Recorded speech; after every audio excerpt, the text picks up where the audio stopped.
आप देख रहे हैं प्रहार में अब बात करेंगे गोवा अग्निकांड की, जिससे जुड़ी हुई इस वक्त की बड़ी खबर आपको बता देते हैं। गोवा पुलिस ने आरोपी अजय गुप्ता को साकेत कोर्ट में पेश किया है। बड़ी खबर गोवा अग्निकांड से जुड़ी हुई, जहां आरोपी अजय गुप्ता को साकेत कोर्ट में पेश किया गया है, जहां से उसे ट्रांजिट रिमांड पर लिया जाएगा। अजय गुप्ता को गोवा पुलिस अपने साथ ले जाएगी। Birch by Romeo Lane club में हुए अग्निकांड मामले में उसे कल लाजपत नगर से गिरफ्तार किया गया था। अजय गुप्ता ने कहा था कि वो इस क्लब में स्लीपिंग पार्टनर है। अब तक इस मामले में 6 लोगों की गिरफ्तारी हो चुकी है। सोमवार को भरत कोहली को गिरफ्तार किया गया था। इससे पहले chief general manager Rajiv Modak, general manager Vivek Singh, bar manager Rajiv Singhania और गेट मैनेजर रियांशु ठाकुर को गिरफ्तार किया जा चुका है। अभी 6 दिन की रिमांड पर ये लोग हैं और आज अजय गुप्ता को साकेत कोर्ट में पेश किया गया है, जहां ट्रांजिट रिमांड की मांग आज पुलिस की तरफ से की जाएगी। यहां से इसको निकाला जा रहा है, कोर्ट में पेश किया जाएगा साकेत कोर्ट में, और उसके बाद वहां से ट्रांजिट रिमांड लेकर गोवा पुलिस जो है अजय गुप्ता को अपने साथ लेकर जाएगी। दरअसल अजय गुप्ता वो शख्स है जो लूथरा ब्रदर्स का पार्टनर है और गोवा के जो नाइट क्लब में अग्निकांड हुआ था, जिसमें 25 लोगों की दर्दनाक मौत हो गई थी, उस मामले में जो है अजय गुप्ता की गिरफ्तारी हुई है दिल्ली से। दरअसल अजय गुप्ता अपनी गिरफ्तारी से बचने के लिए दिल्ली के एक निजी अस्पताल में भर्ती हो गया था। फिलहाल अजय गुप्ता को जो है पुलिस की टीम यहां से लेकर निकली है। दिल्ली के साकेत कोर्ट में अजय गुप्ता को जो है पेश किया जाएगा और ट्रांजिट रिमांड लेकर गोवा पुलिस अजय गुप्ता को अपने साथ गोवा लेकर जाएगी ताकि आगे की जांच की जा सके। तो गोवा अग्निकांड पर अब तक का अपडेट क्या है, जल्दी से आपको ये बता देते हैं। कितनी गिरफ्तारियां अभी तक इस पूरे मामले में हुई हैं, ये भी आपको बता देते हैं। लूथरा ब्रदर्स फरार हैं, दोनों के खिलाफ ब्लू कॉर्नर नोटिस जारी कर दिया गया है। हादसे के अगले दिन ही दोनों थाईलैंड भाग गए थे। तड़के सुबह इंडिगो की फ्लाइट से ये दोनों ही थाईलैंड भाग गए थे। हादसे के अगले दिन ही दोनों थाईलैंड चले गए थे। कल गोवा के बर्च क्लब पर बुलडोजर एक्शन भी देखने को मिला है। क्लब के अवैध हिस्से को धराशायी कर दिया गया। अब तक इस मामले में 6 आरोपी अरेस्ट किए जा चुके हैं। और आपको ये भी जानकारी दे दें कि कल दिल्ली में हुई अजय गुप्ता की गिरफ्तारी को काफी अहम माना जा रहा है, जिसे आज साकेत कोर्ट में पेश किया गया। लेकिन सबसे बड़ी बात यह है कि जो लूथरा ब्रदर्स हैं वो अभी फरार हैं, जो मालिक हैं इस पब के वो अभी फरार हैं। वो बड़ी ही आसानी से थाईलैंड के लिए फरार हो गए। हालांकि उनके लिए ब्लू कॉर्नर नोटिस जरूर जारी कर दिया गया है। जल्द से जल्द उनको पकड़ा जाए, कोशिश सुरक्षा बलों की तरफ से की जा रही है। गोवा अग्निकांड ने पूरे देश को झकझोर कर रख दिया है, पूरे देश को सकते में ला दिया है। बर्च बाय रोमियो लेन में 25 लोगों की झुलसकर दर्दनाक मौत हो गई, जिसके बाद गोवा सरकार जागी। लेकिन अफसोस, गुनहगारों को सलाखों के पीछे पहुंचाया जाता, उससे पहले ही वो दोनों थाईलैंड भाग गए। सबसे बड़ी बात यह है कि गुनहगार पकड़े जाते उससे पहले ही बड़े आसानी से वो थाईलैंड चले गए। अब उन्हें पकड़ने की कोशिश की जा रही है। बड़ी खबर यह है कि गोवा क्लब अग्निकांड से जुड़ी खबर यह है कि लूथरा ब्रदर्स के खिलाफ इंटरपोल ने ब्लू कॉर्नर नोटिस जारी कर दिया है। गोवा पुलिस ने ब्लू कॉर्नर नोटिस के लिए सीबीआई से संपर्क किया था, जिसके बाद सौरभ और गौरव लूथरा के खिलाफ ये नोटिस इश्यू किया गया है। दोनों आरोपी अग्निकांड की अगली सुबह दिल्ली से थाईलैंड भाग गए थे। जीटीबी एनक्लेव में जब पुलिस पहुंची तब तक दोनों फुकेट फरार हो गए थे। गोवा पुलिस की एक टीम दिल्ली में कैंप की हुई है। उधर अग्निकांड के बाद एजेंसियों का कसने लगा है, तो पुलिस भी इधर एक्शन मोड में है। सौरभ और गौरव के खिलाफ ब्लू कॉर्नर नोटिस जारी हुआ है। तो कल उनके Birch by Romeo Lane club पर बुलडोजर प्रहार हुआ। क्लब के अवैध हिस्सों को जमींदोज किया गया। प्रशासन की टीमें भारी पुलिस फोर्स के साथ पहुंची और अवैध हिस्से को धराशायी किया गया। इसी क्लब में 6 दिसंबर की रात पार्टी चल रही थी, जब भीषण आग लगी और 25 लोगों की झुलसकर मौत हो गई थी। तो देखिए, ये सबसे बड़ी बात है। सबसे बड़ी बात यही है कि लगातार इनको पकड़ने की कोशिश की जा रही है, लेकिन जो मेन गुनहगार हैं वो बड़ी आसानी से थाईलैंड भागने में फरार हो गए। नॉर्थ गोवा की डीआईजी वर्षा शर्मा ने बताया कि एजेंसियों की मदद से फरार लूथरा ब्रदर्स की गिरफ्तारी की कोशिश की जा रही है, लेकिन सवाल उठता है कि इतने बड़े अग्निकांड के बाद आखिर वो देश छोड़कर भागने में कामयाब कैसे हो गए। लोगों ने इन्वेस्टिगेशन में किसी भी चीज को छोड़ा नहीं है। जो भी अक्यूज हैं उनको उसी समय इमीडिएटली 4 जो मैनेजमेंट था उनको अरेस्ट किया गया और साथ ही जो ओनर्स के खिलाफ हमने त्वरित कार्रवाई करी। एलओसीज खोले गए। सीबीआई और इंटरपोल की मदद से अभी उनके खिलाफ एक्शन लिया जा रहा है और जिनका भी कोई भी नेग्लिजेंट एक्ट है उसमें हम लोग पूरी कोशिश कर रहे हैं कि उनको भी अरेस्ट करें और जिससे कि जस्टिस हो। जो लास्ट उनका पता चला था कि वो अभी फुकेट में थे, जिसके लिए हम लोगों ने कार्रवाई की थी।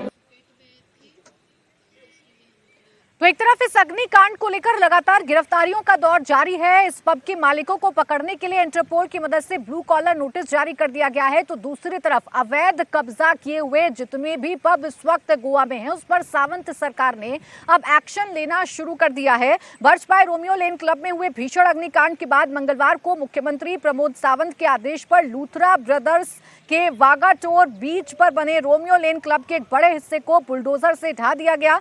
क्लब का ये हिस्सा सी बीच को एनक्रोच करके बनाया गया था। इस साल जुलाई में भी क्लब के इस हिस्से को डिमोलिश किया गया था, लेकिन क्लब के मालिकों ने फिर उसी जगह पर एनक्रोचमेंट कर लिया था। यहाँ पे उन्होंने ओनर्स ने अराउंड 198 स्क्वायर मीटर्स एनक्रोचमेंट किया है टुवर्ड्स द बीच साइड। तो as a tourism department we are concern what is the encroachment on the beach, so that part we are going to demolish. इसके पहले भी यहाँ पर कभी डिमोलेशन हुआ है? जुलाई में हुआ था। तब यहाँ पर क्या किस तरह की एक्टिविटी हुई थी सर? नहीं, वही पार्ट हमने डेमोलिश किया था, उन्होंने रिकंस्ट्रक्ट किया है। आगे बढ़ेंगे, अब बात करेंगे यूपी में चल रही सबसे बड़ी ड्राइव की। जी हां, घुसपैठियों के खिलाफ उत्तर प्रदेश में लगातार अभियान चलाया जा रहा है। वेरिफिकेशन ड्राइव चलवाई जा रही है। यूपी में योगी सरकार के आदेश के बाद घुसपैठियों की पहचान के लिए ऑपरेशन टॉर्च तेज हो गया है। यूपी के सभी जिलों में पुलिस ऑपरेशन टॉर्च चला रही है, जिसके तहत बांग्लादेशी और रोहिंग्या घुसपैठियों की पहचान की जा रही है। लखनऊ, वाराणसी, कानपुर, अलीगढ़ और गाजियाबाद जैसे बड़े शहरों में पुलिस की टीमें जगह जगह जाकर उन इलाकों में रह रहे लोगों की जांच कर रही है जिनके घुसपैठिए होने की आशंका है।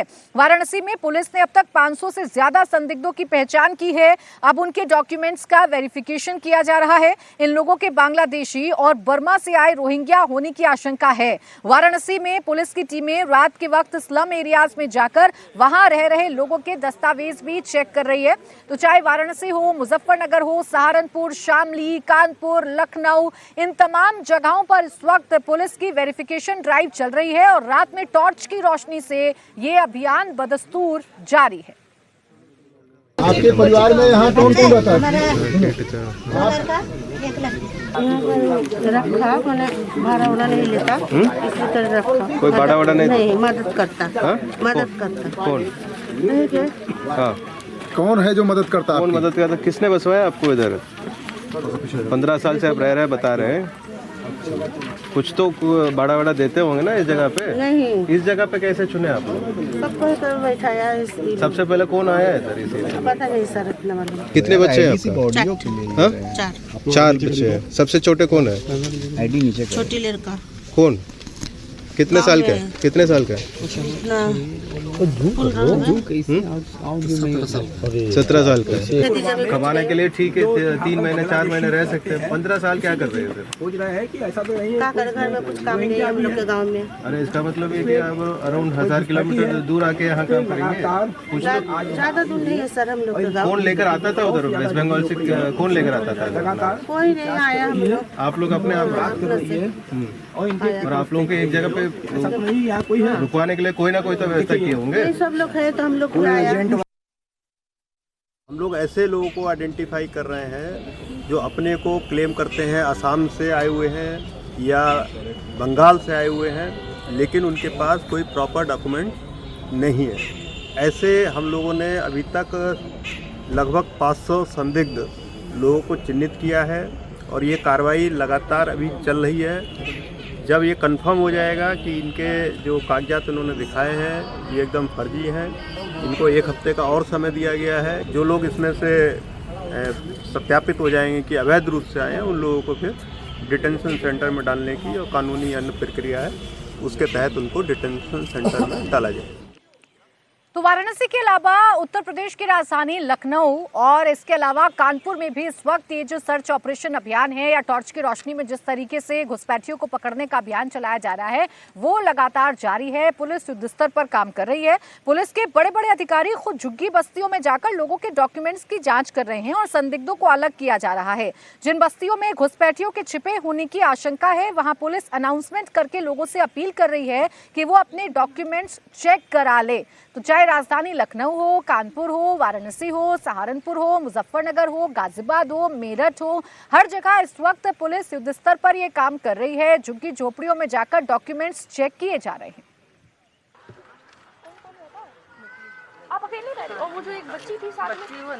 तो उत्तर प्रदेश के सीएम योगी आदित्यनाथ ने बांग्लादेशी रोहिंग्या घुसपैठियों को लेकर सख्त कदम उठा दिए हैं। एक और बड़ी खबर इस वक्त आपको बता देते हैं, उत्तर प्रदेश में लगातार सख्ती के साथ घुसपैठियों का पता लगाने की कोशिश की जा रही है।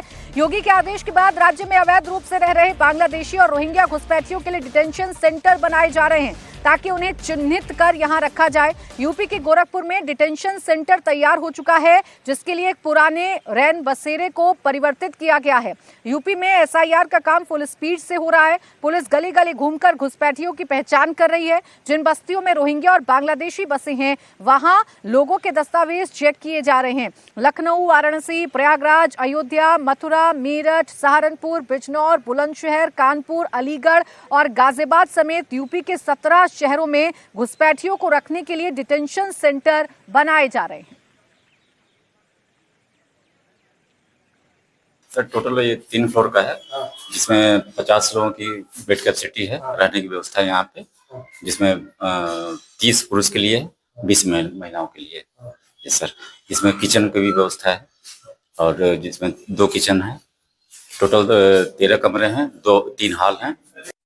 प्राथमिकता के दृष्टिगत एक डिटेंशन सेंटर बनाया है। नगर निगम की एक बिल्डिंग है शाहपुर में, उसको हम लोगों ने अभी तात्कालिक रूप से अधिसूचित किया है कि यदि कोई ऐसी परिस्थिति आती है, कोई व्यक्ति इस तरीके का मिलता है, तो हम उसको वहां पर रख पाए। क्या कैपेसिटी का बनाया गया उसमें? अगर 50 बेड का है वो तात्कालिक रूप से। उसमें क्या महिला और पुरुषों के लिए भी अलग अलग बनाया गया? हाँ, अब जैसी परिस्थिति आएगी वो अलग अलग हम लोग कर देंगे, वो अलग अलग होता भी है। उसमें क्या निर्देश मिले आपको शासन से? नहीं, ये था कि अगर इस तरीके का कोई व्यक्ति मिलता है जो रोहिंग्या या बांग्लादेश का हो और अवैध रूप से बिना अपनी पहचान छुपा करके कोई व्यक्ति रह रहा हो, तो उनको चिन्हित करने का निर्देश जो है मिला था। तो शासन प्रशासन की तरफ से, पुलिस विभाग की तरफ से यदि कोई ऐसा व्यक्ति चिन्हित होकर के आता है तो हम उसको वहां पर। कब शुरू किया आपने? ये अभी परसों हम लोगों ने उसको आइडेंटिफाई किया है। तो यूपी के जिन शहरों में वेरिफिकेशन ड्राइव चलाई जा रही है, जहां पर पुलिस झुग्गी बस्तियों में जाकर या वो बस्तियां जहां पर रोहिंग्या या घुसपैठिए बसे हो सकते हैं, उन जगह जाकर वेरिफिकेशन कर रही है, तो दूसरी तरफ डिटेंशन सेंटर बनाने का जो काम है वो भी बड़ा तेजी के साथ किया जा रहा है। जैसे ही ये मॉडल मुख्यमंत्री योगी आदित्यनाथ के सामने रखा गया, जैसे ही उनको बताया गया डिटेंशन सेंटर कहाँ कहाँ कैसे कैसे बनाए जाएंगे, गृह विभाग को उन्होंने इसका पूरा का पूरा मसौदा भेज दिया है और कई शहरों में अब डिटेंशन सेंटर बनाने का काम जारी है या चल चुका है या शुरू हो चुका है। कई जगह बना दिए गए हैं। जो रैन बसेरे हैं उन्हें भी डिटेंशन सेंटर में कन्वर्ट किया जा रहा है। मंशा सरकार की साफ है कि किसी भी घुसपैठिए को उत्तर प्रदेश में रहने नहीं दिया जाएगा। घुसपैठिए अगर पाए जाते हैं, अगर वेरिफिकेशन में उनकी पहचान किसी भी तरीके से संदिग्ध पाई जाती है, तो उन्हें सीधा सीधा डिटेंशन सेंटर में रखा जाएगा और उसके बाद उन्हें डिपोर्ट करने की जो कार्रवाई है वो शुरू होगी। उत्तर प्रदेश में इस वक्त कैसे युद्ध स्तर पर डिटेंशन सेंटर बनाने और घुसपैठियों को चिन्हित करने का काम चल रहा है, एक रिपोर्ट आपको दिखाते हैं रुचि कुमार की। लखनऊ का ये डालीबाग इलाका है, पौश इलाका है और यहाँ से मुख्यमंत्री आवास मुश्किल से 2 किलोमीटर दूर है। लेकिन यहाँ पर झुग्गी झोपड़ियाँ बनी हुई थी, करीब 100 झुग्गी झोपड़ियाँ थी और जब ये ड्राइव चला घुसपैठियों के खिलाफ तो इन 100 झुग्गी झोपड़ी वालों में से ज्यादातर को हटा दिया गया है। इस समय हम जहाँ खड़े हैं यहाँ भी झुग्गी झोपड़ियाँ हैं, कुछ रहने वाले भी यहाँ पे मौजूद हैं और पुलिस भी पहुंची है। अब पुलिस यहाँ पर चेक कर रही है, सबके आधार पुलिस ने लिए हैं और इस तरह से फॉर्म भरवाए गए हैं। यहाँ पे जो लोग रहते थे उनका ये फॉर्म है और ये वेरिफिकेशन इस तरह से हो रहा है कि असम प्रांत के श्रमिक के परिवार का सत्यापन, क्योंकि ये जितने लोग हैं ये सब यही बता रहे हैं कि असम के रहने वाले हैं। तो इन सब के आधार कार्ड इस तरह से लिए जा रहे हैं और 100 के आसपास इनके पास फॉर्म है जिनका वेरिफिकेशन हो रहा है। अब कुछ लोग भी हैं यहाँ पे जो रहते हैं। आपका क्या नाम है? सोहाली। कहाँ के हैं? असम को। असम के हैं। तो ये जो कहा जा रहा है कि आप लोग बांग्लादेश से आए हैं? नहीं, ये देखिए हम लोग के हर सारा प्रूफ असम की है। वोटर आई कार्ड है, आधार कार्ड है, NRC है, तो उसके बाद क्या कहते हैं राशन कार्ड है, हर चीज है असम का है।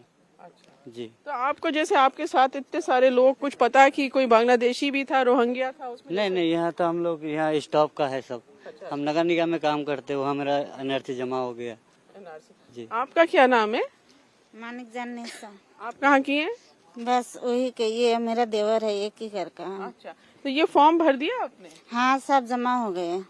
तो ये जो कहा जा रहा है कि घुसपैठी हैं, बांग्लादेशी हैं, तो आप नहीं जी, सब प्रूफ हमारा जमा हो गया, तो कैसे हम लोग बांग्लादेश से हो सकता है? तो हमारा कागज देख लीजिए, कागज में चेक कर लीजिए, सब प्रूफ हमारा जमा ही है, तब भी कह रहे बांग्लादेशी। ये कौन सा बात है? कागज हम लोग कहाँ से बनाया है? अगर बांग्लादेशी होता है तो कागज हम लोग कैसे बनाएंगे? देश के नागरिक हम लोग कैसे है? इंडिया के कैसे हम लोग इंडिया में रह सकते? ये बताइए, ये तो कोई नहीं बताता है हम लोग को। तो जैसे अब ये यहाँ खाली करा रहे हैं, तो आप लोग कहाँ जा रहे हैं फिर?